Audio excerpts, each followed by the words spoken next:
pensando temprano en una idea que por ahí es central, que es la idea de patrimonio. No sé por qué pensé que podíamos empezar por ahí. ¿Cómo, cómo la idea de patrimonio en algún sentido se vincula o se funde necesariamente con esta técnica que por ahí empezamos a llamar entre los tres hace casi 10 años como ingeniería institucional, ¿no? Como cuando trabajas con algo que tiene un patrimonio que no se sabe realmente qué es, o sea, es un patrimonio de quién, del universo, de la galaxia, del espacio exterior, del Chaco, de Santiago del Estero, de la Argentina, del planeta, del mundo, y cómo, nada, un poco cómo por ahí pueden, no sé, podemos empezar a hablar de cómo ustedes abordan, eh, sí, abordan como proceso el lidiar con un patrimonio que, ¿qué es? ¿De todos? ¿De quién es? De quién son los meteoritos? Como de los Bueno, es una mongovíes. pregunta abierta de quién es algo que ni siquiera es de este mundo. Y arte y patrimonio son dos cuestiones que están siempre conversando y dialogando la una con la otra. No es extraño estar trabajando en torno al patrimonio eh, cuando se trabaja desde el arte. Quizás alguien pintando está trabajando en el patrimonio de un modo un poco más conceptual, o quizás está generando algo que va a ser patrimonio. Alguien que estudia historia del arte trabaja directamente con cosas que ya fueron nombradas patrimonio. Y nosotros tenemos una forma de trabajar que en algún momento alguien le puso de nombre investigación artística, le pusieron de nombre. Y es una forma de trabajar donde la materia con con la que construimos nuestra obra se genera a partir de investigaciones, material de archivo, material eh, histórico muchas veces, es todo, supongo que todo es patrimonial, ¿no? Las bibliotecas son patrimoniales, sí, la materia con la que trabajamos en líneas generales puede ser considerada patrimonio. Y pasa esto que vos mencionabas, que el eje de nuestro trabajo, o más bien el objeto de estudio con el que trabajamos con Nico, son los meteoritos de campo del cielo. Y son unas bolas de fierro que cayeron hace unos 4.000 años, luego de una explosión en la atmósfera. Básicamente el planeta Tierra se cruzó con un asteroide y por la atracción gravitacional el asteroide entró en colisión, en rumbo de colisión con la Tierra, y las particularidades de ese evento hicieron que por el ángulo en el que cayó el remanente sea muy alto, muchas toneladas de ese asteroide madre se conservan hoy en día. Muchas están bajo tierra, se conservan bajo tierra, y muchas otras se conservan en museos, colecciones privadas, colecciones públicas, otras están escondidas, otras las tienen dealers que lo venden. Hay toda una dimensión donde el patrimonio levanta la mano y quiere hablar, pero no está realmente respaldado por las leyes, está respaldado por leyes provinciales, pero las leyes nacionales tampoco son muy efectivas. Las provinciales no son del todo efectivas, pero están instaladas con fuerza de ley. Y las nacionales son como muy genéricas y no protegen a los meteoritos como no protegen a otros bienes. Aún así, Campo del Cielo alimenta a los mercados internacionales. Campo del Cielo es la lluvia de meteoritos de hierro más abundante de la cual se tiene registro. Hay muchas toneladas de meteoritos disponibles que se contrabandean al exterior y pasan a formar parte de la oferta para quien quiera comprar un meteorito, que puede ser por motivos eh, de souvenir. Hay museos que compran meteoritos, pequeñas instituciones que compran meteoritos, hay universidades que compran meteoritos para estudiarlos, y también, por ejemplo, la joyería consume bastantes pequeños meteoritos de campo del cielo, porque básicamente es tan abundante que si alguien quiere comprar un meteorito, el más económico va a ser el de campo del cielo. Este primer proyecto grande a nivel institucional, si se quiere, que hicieron, que fue la estampilla en 3 dimensiones del meteorito Chaco, el meteorito más grande, un poco lo hacen con esta idea con una idea de protección, con una idea de llevar el debate hacia lo nacional, o cómo surge. Bueno, sí, yo creo que fue estimulado por distintas cuestiones. En un punto, esos primeros viajes que hicimos a Campo del Cielo, hicimos nuestro primer viaje en el año 2006, y fue en junio, fines de mayo, junio, después volvimos en julio, y empezamos a hacer como una suerte de primera vinculación con los meteoritos, que sabíamos que existían a través de algún tipo de investigación como preliminar que habíamos hecho en Buenos Aires. Sabíamos que había instituciones que tenían algunos que se podían ver, otros que quizás estaban en un depósito, pero camino a Campo del Cielo, al norte, fuimos parando en distintas instituciones y fuimos documentando estas piezas. Nosotros en ese primer viaje vimos como que estaba esta cuestión patrimonial de la cual Guille estaba poniendo en escena de manera bastante clara, ¿no? Con respecto a qué vinculación hay entre el hombre y el objeto, al menos hoy en día, y obviamente en relación al ayer, que es que si está en una institución hace 50 años porque alguien fue, lo encontró, o alguien lo donó, un dueño de campo, o sea, tuvo algún tipo de historia terrestre.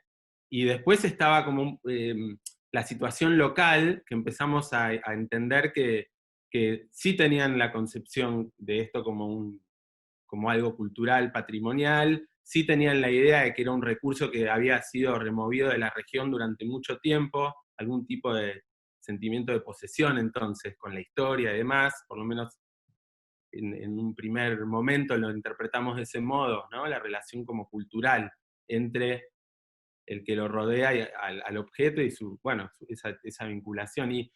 Y supimos sobre esta situación donde el Estado invita a través de una comisión filatélica a la emisión como a propuestas externas, ¿no? Como que ellos emiten sus sellos postales y hay un momento donde hay una invitación abierta a que cada uno pueda proponer a esta comisión un tema. Y creo que vimos en eso una oportunidad de unir esta primera cuestión de interpretar de que había una idea de que Campo del Cielo no estaba representado bien o protegido bien o visto desde el Estado de una manera contundente como un recurso nacional, y vimos ahí una oportunidad de como medio inseminar a través de esta propuesta que el Estado indirectamente se expida, ¿no? Porque es un agente exógeno estimulando esa estructura a que se manifieste. Las estampillas son como moneda nacional o soberanía, tienen como una entidad bastante importante, y creo que eso fue un poco lo que traccionó a hacer uso de ese canal, por decirlo de algún modo. Sí, y además además de esta sensación de cierto, no sé si llamarlo abandono o desinterés que a veces por ahí se podía sentir desde el Estado Nacional sobre este, no sé, tesoro extraterrestre, para decirlo de alguna manera, también se van encontrando, digo, cuando empiezan a meterse en las instituciones, a censar estos meteoritos, a entender dónde están, en qué estado están, de qué forma están, se van encontrando también con cierta falta de información, tal vez no tanto de información científica del meteorito, de información de dónde viene, de qué parte del espacio exterior y tal, sino información de su vida terrestre, o sea, como que no hay un registro de las historias de lo que sucediese con esos meteoritos desde un lugar como casi muy cercano en el tiempo, ¿no? Que fue el caso por ahí del siguiente proyecto muy grande, ahí sí, si se quiere, con una ingeniería institucional, con un músculo institucional que ustedes tienen que mover muy fuerte, que es el del TACO, donde se encuentran en el planetario, que es un lugar que desde hace más de 70 años la sociedad argentina y sobre todo Buenos Aires va ahí, y tal vez nunca nadie había hecho la pregunta de por qué había 2,5 meteoritos y no 3, ¿no? Porque se encuentran que afuera tirado hay medio meteorito cortado así casi como humanamente, ¿no? Algo que no puede modelar o cincelar la atmósfera, por decirlo de alguna manera. Eso fue normal, fue normal el encontrar la falta de información a nivel de documentos, de archivos y de tal, de la información terrestre de la vida de esos meteoritos, y eso también fue parte de la práctica de ustedes, tratar de ir completando esos datos, esa historia perdida, digamos, como parte del proceso. En ese comienzo, ese primer viaje que hicimos al Chaco, teníamos por un lado un libro de 1926, que es una especie de compendio de toda la información que había disponible hasta ese entonces sobre Campo del Cielo 1926, que lo escribió un ilustrado santiagueño que llegó a ser gobernador y diputado nacional, era un médico, es el creo que radicó la polio en Santiago del Estero. En un momento escribe una monografía sobre Campo del Cielo de un congreso. Eso estimula la escritura de este libro con el que nosotros viajamos, de 1926, y después teníamos por un lado el libro de 1926 y por otro lado habíamos reunido en ese momento, en 2006, Internet tenía un volumen de información distinto al que tiene ahora. Sobre Campo del Cielo había una cantidad de información, pero era mucho menor que ahora. De la información que logramos reunir en ese momento, hicimos una lista de todas las instituciones que tenían meteoritos de Campo del Cielo y que quedaban en el camino. Y de ahí salió el primer censo que hicimos con Nico de especímenes en instituciones. Cuando visitamos a los meteoritos nos fuimos interiorizando en la historia de cada uno, en el presente y la historia. Y fue una constante que la historia de los meteoritos, o sea, claramente estaban ahí, estaban estacionados en un lugar. Cuando hablas de una pieza de 1 tonelada, en el lugar donde lo dejaste queda. Es muy difícil mover de lugar. Entonces uno se encuentra con el espécimen donde fue dejado la última vez, pero la cantidad de información disponible que había sobre cada uno de esos meteoritos y de cómo había llegado ahí era poca y muy difusa. En general era oral, alguien que te lo contaba, pedías pasar a la biblioteca y no había material, rara vez estaban inventariados por los museos, en general están en el Museo Histórico Provincial. Esto es una pieza de historia natural que es más antigua del planeta Tierra. Y en el Museo Histórico Provincial tienen 3 colombinos. Entonces, bueno, por algún motivo, bueno, el director actual dice que nunca se supo bien dónde poner el meteorito, justamente por esto que estoy diciendo. Eso mismo se repetía en los otros espacios, de que los meteoritos ocupaban un lugar, pero sí, supongo no estaban, no sé ahora en el presente, pero no estaban realmente documentados sobre cómo habían llegado ahí y cuándo había sido encontrado y por quién. Había uno que otro dato, pero en general no era muy sistemático.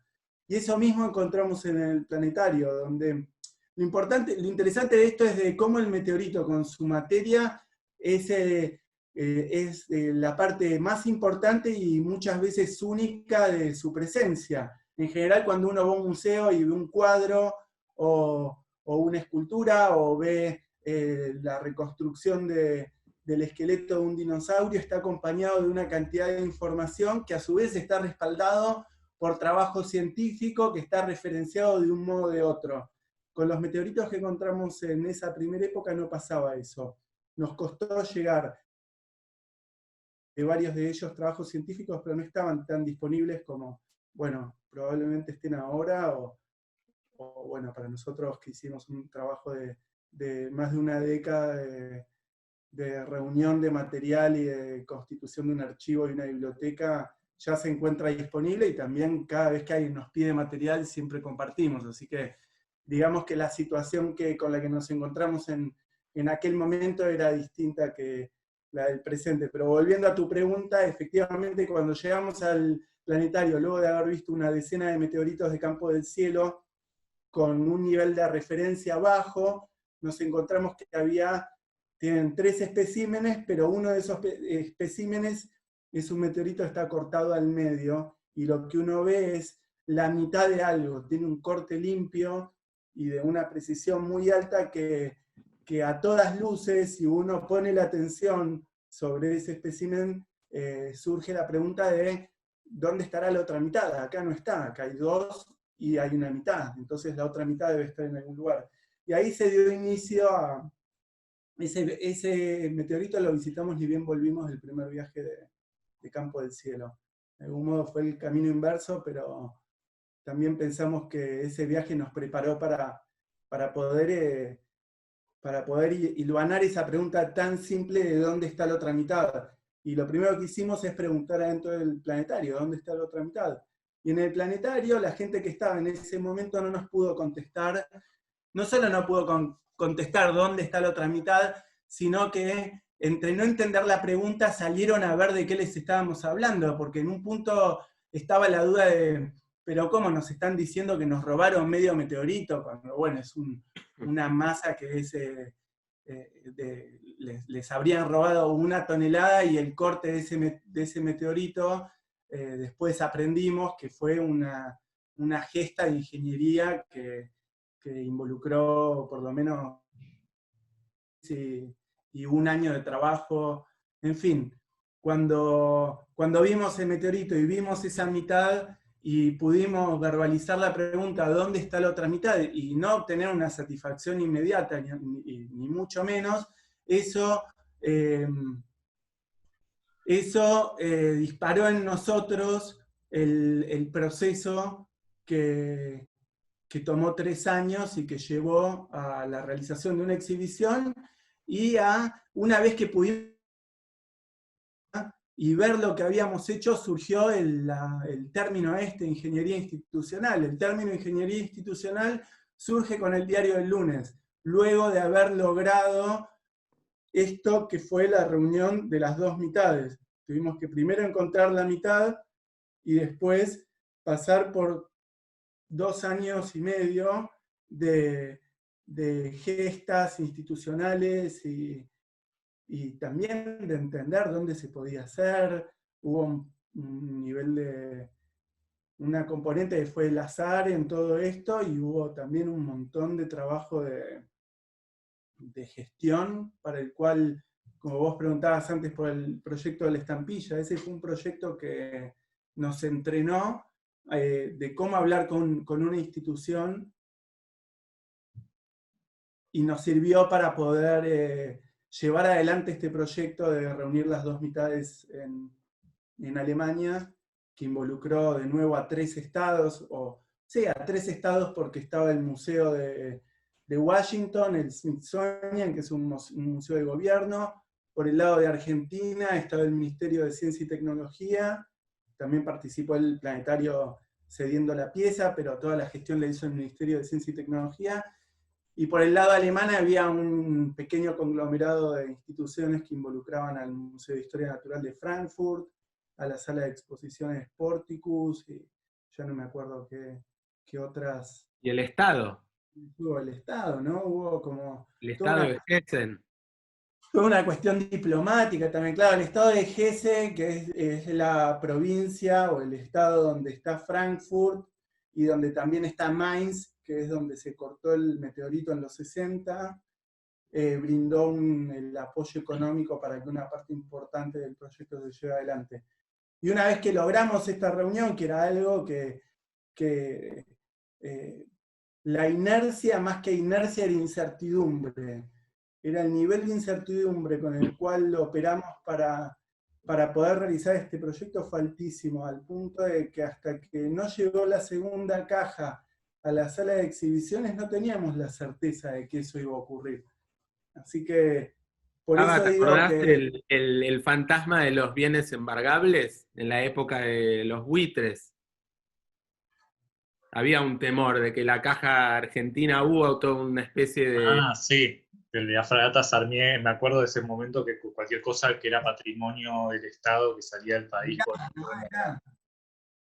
La fragata Sarmiento fue detenida en Ghana y hubo todo un proceso judicial, y a raíz de ese proceso judicial hubo como tensión en Argentina con respecto a nuestro proyecto de si no vaya a ser cosa de que si llevamos el meteorito lo embarguen. Entonces todo eso requirió de un montón de consultas que se ocupó el Estado, por supuesto, pero se elevó la pregunta y hubo como una parte de los recursos se abocaron a encontrar la vuelta para que ese meteorito no sea susceptible de ser embargado.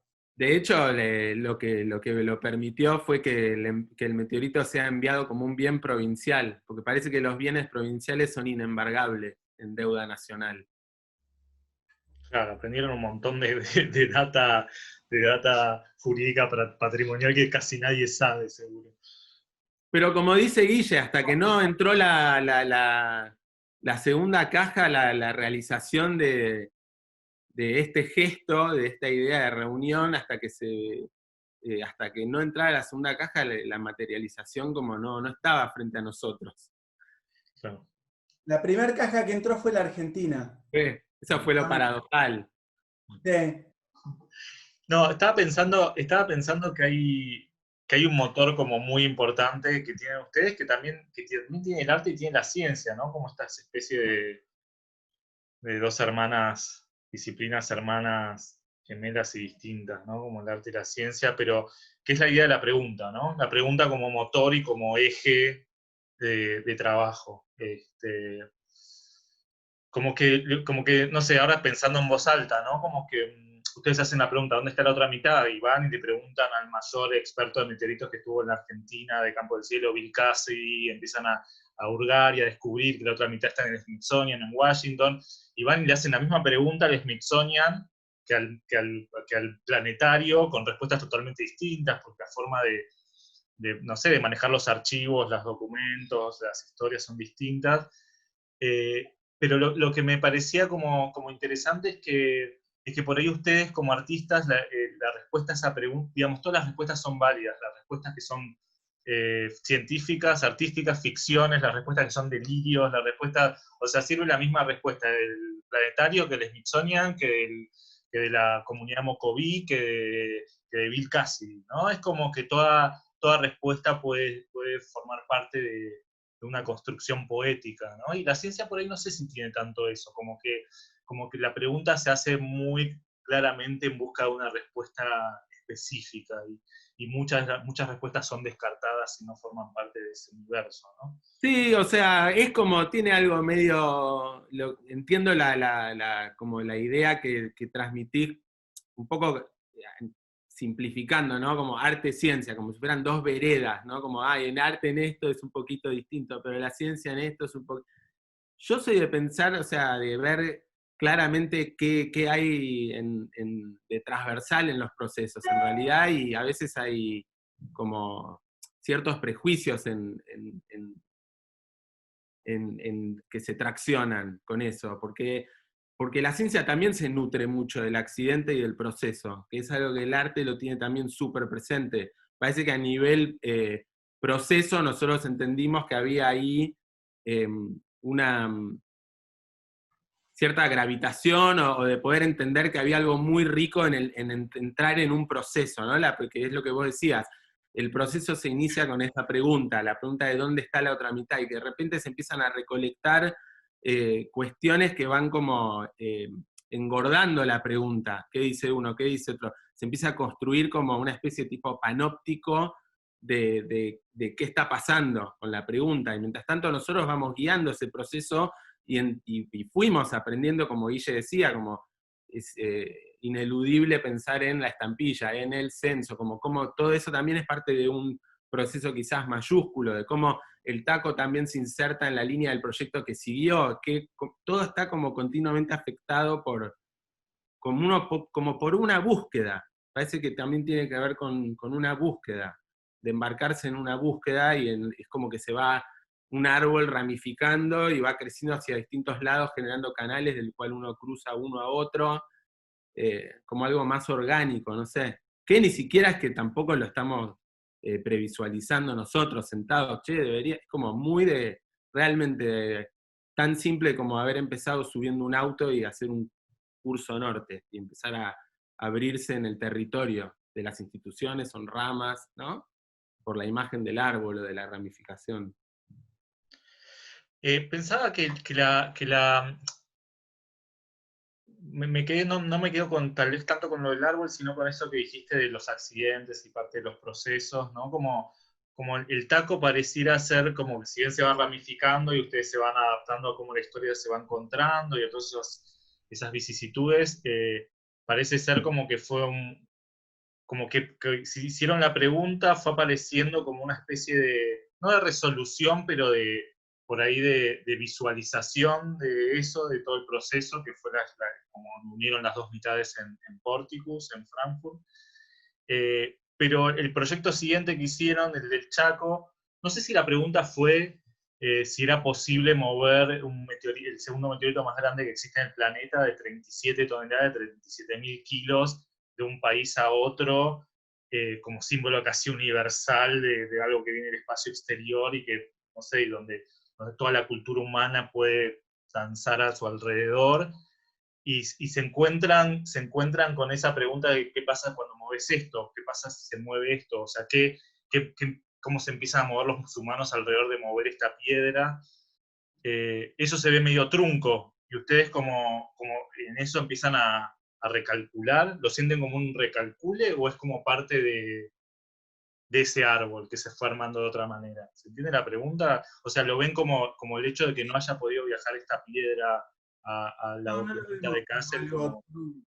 El proyecto se inició con una premisa muy poética, o que circulaba lo poético, que era teniendo en cuenta la cuestión patrimonial y de que todos los meteoritos que habían salido del campo del cielo habían tenido siempre un pasaje de ida y que nunca habían vuelto, y en la búsqueda de meter un cambio en ese patrón, nosotros propusimos llevar el meteorito Chaco, que es el más grande y que tiene mucha historia, del más grande del campo del cielo, que estaba reportado 37 toneladas, propusimos llevarlo a Documenta por el lapso de la exposición y traerlo de vuelta cuando termine, porque eran los 100 días de la exposición, el meteorito viajaba, básicamente iba a ser el primer gran meteorito de campo del cielo que salía con pasaje de vuelta, o quizás el primer meteorito.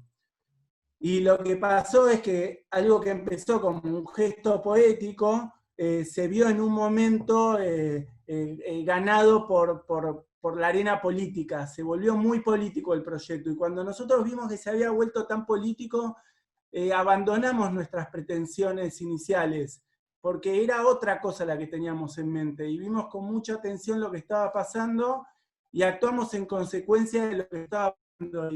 Y visto en perspectiva, entendemos que se habilitó un debate que no había existido y que dio lugar a voces que no habían tenido lugar hasta el momento. Entonces, algo que, contestando a si fue truncado o no, nosotros no creemos que fue truncado, porque nosotros en un momento entendimos que eso que habíamos querido hacer al principio no era posible, y con todos los acontecimientos ya no tenía sentido en sí mismo, y que lo que nos correspondía en ese momento a nosotros, por el lugar que ocupábamos como autores, era poder mirar con mucha atención lo que estaba pasando y actuar en consecuencia. Claro, ustedes con el Chaco trabajaron un poco para mover este meteorito, para moverlo, bueno, no se movió finalmente, pero tuvo que promulgarse una ley, ¿no? Como en realidad tienen que meterse con un sistema político y tuvieron que meterse con el sistema legislativo, si se quiere, provincial. Y en siguientes proyectos van a seguir un poco perforando o introduciéndose en este tipo de instituciones oficiales, para decirlo de algún modo, o públicas, como en el caso del proyecto de Comiso que viene después, que empiezan a trabajar con una Fiscalía de Estado y con unos meteoritos que habían sido decomisados, que es otra situación totalmente distinta del meteorito cortado, del meteorito más grande que quiso ser robado, que iba a ir y volver. Ahora son meteoritos que son decomisados y que tienen como un estatuto, como objeto, si se quiere, en una nebulosa, ¿no? En un gris. No sé si un poco eso, cómo fue el proceso de meterse en una Fiscalía de Estado provincial y de censar esas piezas que no tenían identidad, por decirlo de alguna manera. Cuando estabas haciendo tu pregunta o tus preguntas respecto a esto, estaba pensando que probablemente sin haber hecho el camino que hicimos, hubiéramos podido llegar a donde llegamos con el tema del proyecto de decomiso y haber podido flanquear el sistema judicial. O sea, cuando recibimos la historia que llegó a través de una alerta, eh, una alerta por mail, donde nos estaba llegando una noticia de un diario santiagueño que hablaba de este decomiso, y cuando leímos la historia que mencionaba 3.5 toneladas decomisadas por un fiscal de Estado de la provincia de Santiago del Estero, se nos abrieron los ojos como platos, en el sentido que como nos cautivó un montón la historia, y al mismo tiempo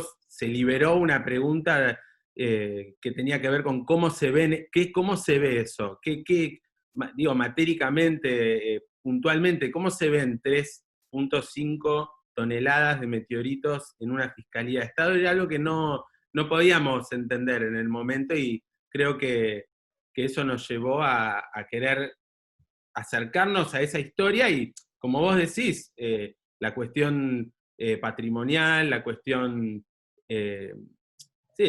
patrimonial en cuanto al objeto, su historia, y al mismo tiempo cómo, por ejemplo, la legislación vigente actúa sobre ese objeto, y teníamos en tiempo real una oportunidad para actuar en relación a eso.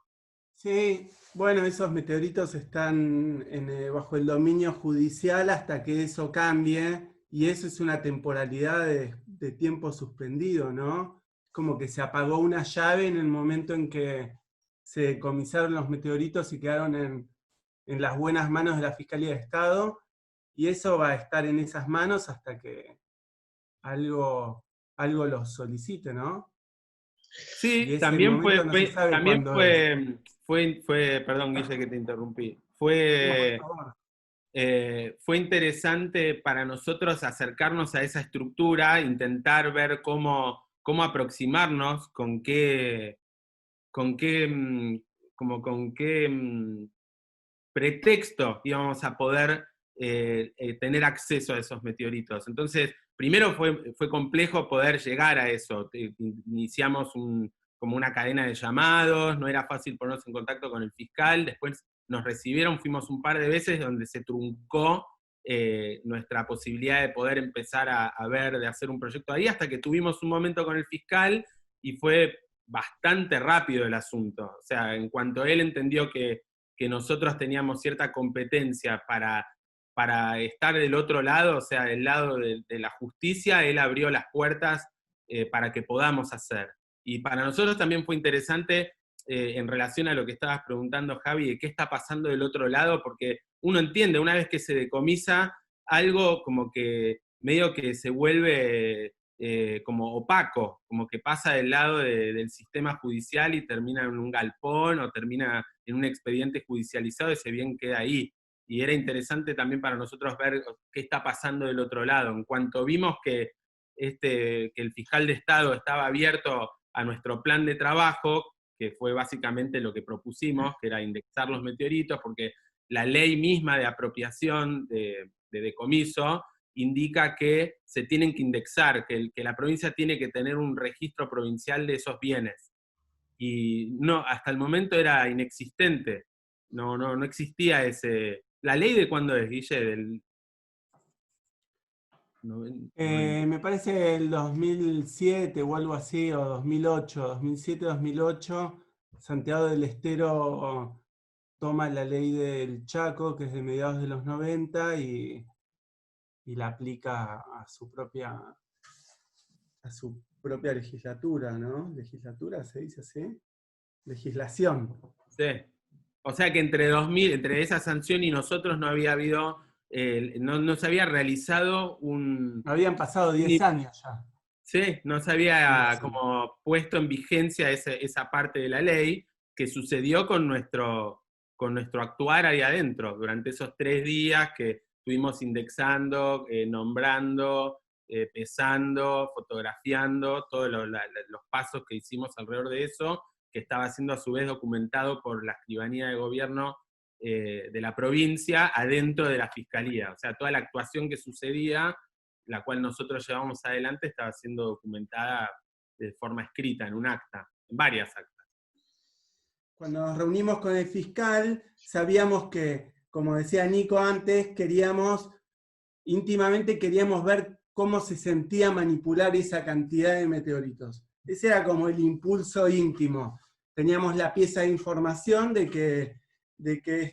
seguimos la pieza de información de que ocurrió este decomiso en la fiscalía, entonces nos acercamos a la fiscalía, y cuando logramos reunirnos con el fiscal, ya le habíamos hecho llegar uno de nuestros libros, y nos reunimos, le dijimos lo que hacíamos. Dijo, bueno, ¿en qué puedo ayudar? Le dijimos, bueno, nosotros leímos en los medios de comunicación que ustedes efectuaron este decomiso, y a nosotros nos interesaría hacer un inventario de esos meteoritos, indexarlos, porque entendemos que en el momento en que el lote se identifica pieza por pieza, el estatus de protección de patrimonio va a ser más alto. Un poco lo que estábamos ofreciendo era algo que iba a mejorar la situación de los meteoritos en el contexto en el que estaban, y a nosotros nos iba a dar eso que queríamos, que era la exposición directa a todo ese material junto. Y él nos dijo, bueno, ¿pueden empezar ahora? Y nosotros dijimos, sí, claro, habíamos traído unas luces, una cámara, por si surgía la posibilidad de hacer unas pruebas, y compramos un pedazo de alfombra a la vuelta para hacer un fondo. Entonces montamos en una de las estaciones un pequeño estudio donde se le sacaba un retrato a cada uno de los especímenes que acababan de ser nombrados y estaban siendo inscritos en el acta de gobierno, que es un documento legal. Entonces nos quedaron los retratos, nos quedó el documento legal, y aparte hicimos hicimos unas grabaciones con una cámara circunstancial. Teníamos una camarita que íbamos moviendo de a ratos, porque nosotros mismos estábamos haciendo el trabajo de sacarle las fotos a los meteoritos y de anotarlos, como que participábamos de todo el grupo de gente trabajando, así que no había realmente alguien mirando lo que hacíamos, todos estaban haciendo, y nosotros también.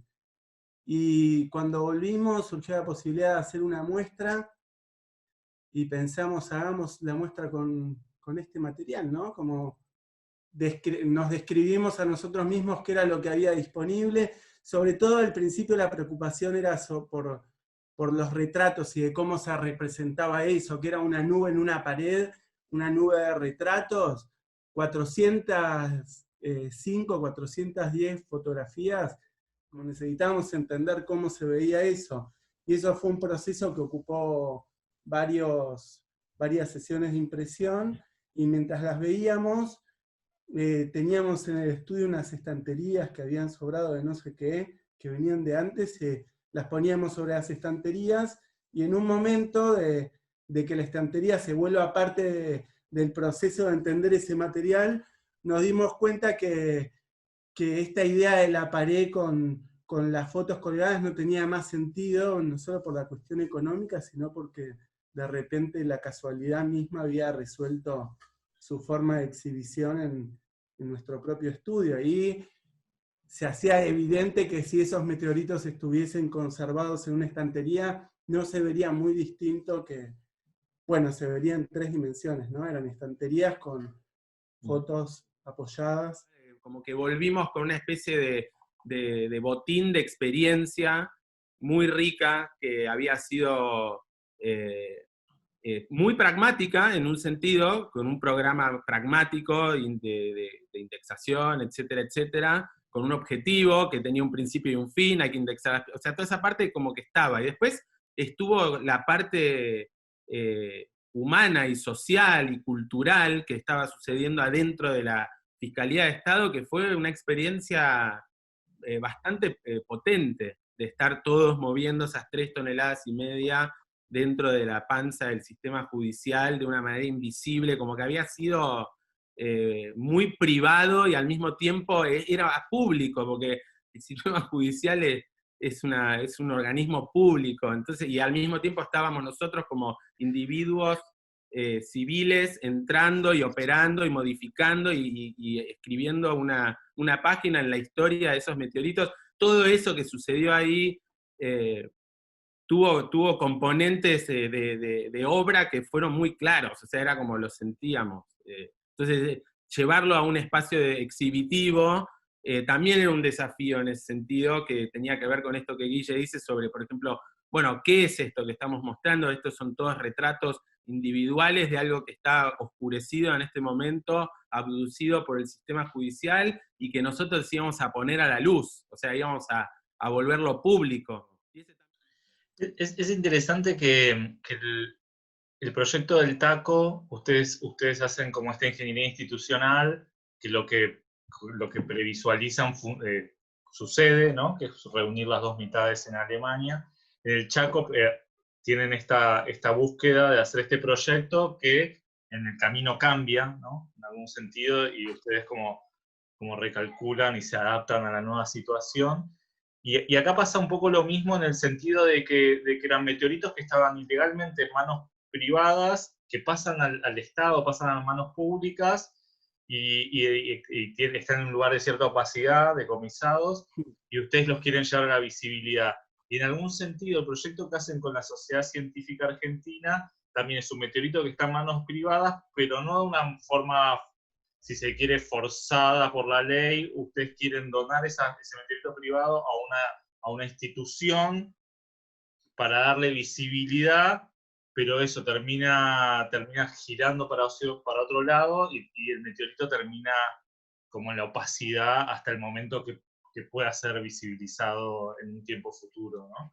Es como, digo, se me ocurrió ahora, pensando medio en voz alta, esta analogía entre estos 4 proyectos, que 2 salen al principio muy directos y otros 2 tienen como sus cambios en el trayecto, ¿no? Como 2 formas del proceso de ustedes, procesos que les salen así como muy claros, y otros en las cuales se adaptan a la circunstancia, y la idea se ve modificada. ¿Lo sintieron así? Como que en todos hay una visión que perseguimos, como una imagen que se nos forma y que nos miramos y decimos, ¿vos también estás viendo eso? Sí, sí.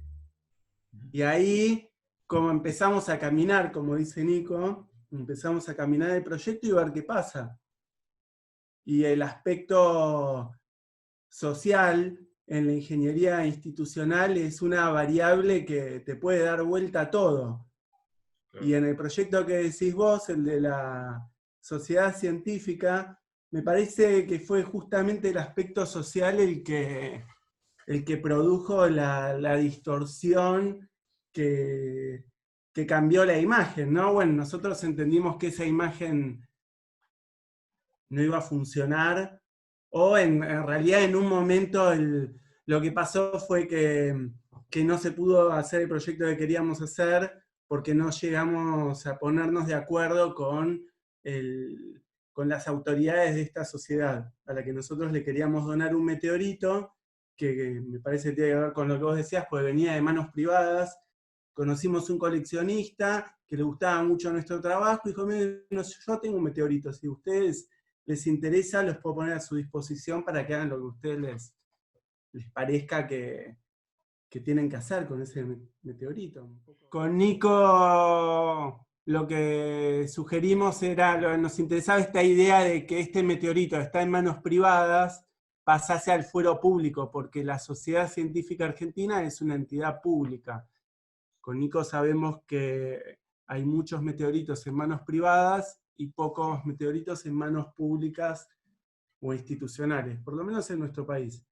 Entonces, veíamos que en el gesto de introducir un meteorito en una institución, estaban pasando una cantidad de cosas con la cuestión de la propiedad, con la cuestión patrimonial, y a la sociedad le interesó nuestro proyecto, pero no nos llegamos a poner de acuerdo, no estuvieron dispuestos a acceder a nuestros términos, que para nosotros eran por demás razonables, pero se ve que para ellos no, y determinaron que preferían que no. Y unos años más tarde, frente a una oportunidad de hacer un trabajo, una obra, de presentar una obra, volvimos nuestra mirada sobre este proyecto que había quedado en una carpeta, y se nos apareció la posibilidad de, partiendo de la base que la sociedad existe desde 1873 o 1872, y que en su estatuto dice que si se disuelve, todos sus bienes van a pasar a la Universidad de Buenos Aires. Nos parecía que era un buen candidato y que era un buen desafío para el futuro que se resuelva esta cuestión, ¿no? Porque nosotros pensamos que lo que nosotros pedíamos era muy razonable y que realmente la sociedad científica era un muy buen lugar para esta responsabilidad que un privado puso sobre nosotros, de determinar el destino de esta pieza. Entonces lo que pensamos es que en un momento hicimos una inmersión en el Archivo General de la Nación y pasamos por la parte de fotografía y buscamos, entre otras cosas, la Sociedad Científica Argentina. Y aparecieron una serie de fotos de distintas épocas, y en una de esas fotos, que sucede sobre el escenario de un teatro, el epígrafe dice Teatro Politeama, aniversario de la Sociedad Científica. El 33 aniversario, sí.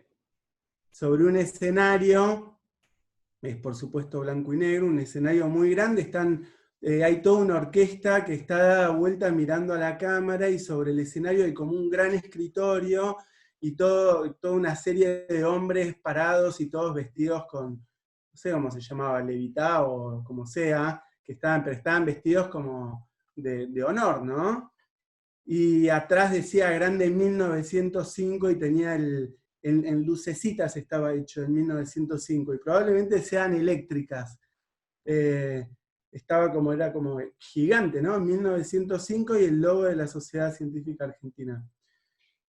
Y nosotros entendimos que ese era un momento de oro de la sociedad, era el aniversario 33, y hay como toda una cuestión masónica con la sociedad, y vimos que por esa información que habíamos logrado recopilar había sido el momento más de celebración más grande. Por ejemplo, del 50 aniversario eran 8 o 10 personas en una oficina, la foto. Entonces vimos como que ese había sido un gran momento de ellos, 1905, y decidimos que lo que podíamos hacer con el meteorito era encapsularlo, meterlo en una cápsula de tiempo programada para ser abierta en 2105, 200 años después, en el bicentenario de esta gran celebración de la Sociedad Científica Argentina. Y el cargo que tiene esta obra, o sea, la regla que por lo pronto es segura, es que en ese momento, en 2105, la sociedad científica, si existe, va a poder optar nuevamente para incorporar el meteorito en su acervo. Encontramos una respuesta en llevarlo como por fuera de nuestro tiempo. Hubo algo de poder entender de que probablemente con Guille podríamos esperar un par de años a un nuevo director con el cual pudiéramos confraternizar de una manera más lógica, o alguien que dirija que sea un poco más progresista en su forma de pensar, pero hubo en eso algo como quizás como desleal en el duelo, por decirlo medio más pensando en el siglo XIX, como si estábamos en un duelo donde nosotros queríamos proyectar una imagen de lo que significaba esta obra para nosotros, y ellos estaban negándonos eso. Entonces era a ver quién va a sobrevivir esta situación. Y creo que cuando tomamos la decisión de llevarlo a generaciones venideras, fue interesante poder corrernos nosotros, yo y Guillermo, corrernos de esa cuestión de incompatibilidad, como dejarlo para el futuro el problema. Hablando, bueno, hablando de meteoritos como ocultos en el tiempo para que sean develados en algún momento, ahora están en un proyecto nuevo muy grande que es un meteorito que quedó oculto, si se quiere, que es el Mesón de Fierro, que ya lleva no sé cuántos, 200 y pico de años perdido.